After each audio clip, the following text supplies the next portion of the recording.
I da ste ljudi, danas ću vam pokazati kako da skinete debut video kapture. Znači vam je lako. Znači link od ovog sajta će biti u deskripciji.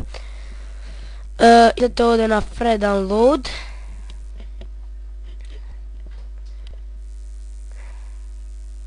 I idete ovdje na file mirror 1.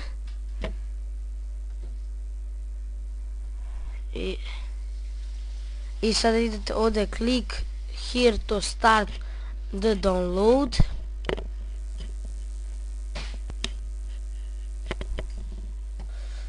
I sada ćemo vam izbaciti ovako.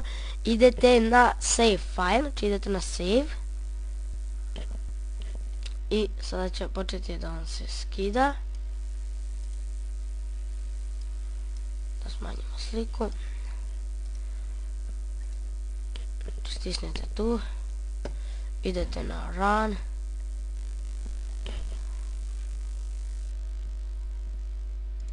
I sada, znači ja sam prije snimao sa im program. Ne, naravno ne na ovom kanalu, nego na nekom drugom. I ako vam je ovdje na I don't accept the license terms, idete na I accept the license terms. Ovdje možete pročitati ako vas zanima o programu. Mene ne zanima normalno. I idemo na next. Ovdje je normalno nešto za Google. To nećemo, Insta, Google, Chrome, browser, to ne. Idemo normalno na finish.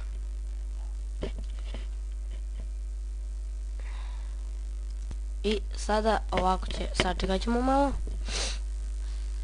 Da vidimo šta će se desiti. Ja mislim da će uključiti program. Ja ću pauzirati pa kad mi se nešto desi. I ovako će vam se uključiti. I sada normalno vi to možete sami da podešavate šta hoćete. Ja sam pokazao kako da skinete da instalirate. Hvala što ste gledali, lajkujte, šarite.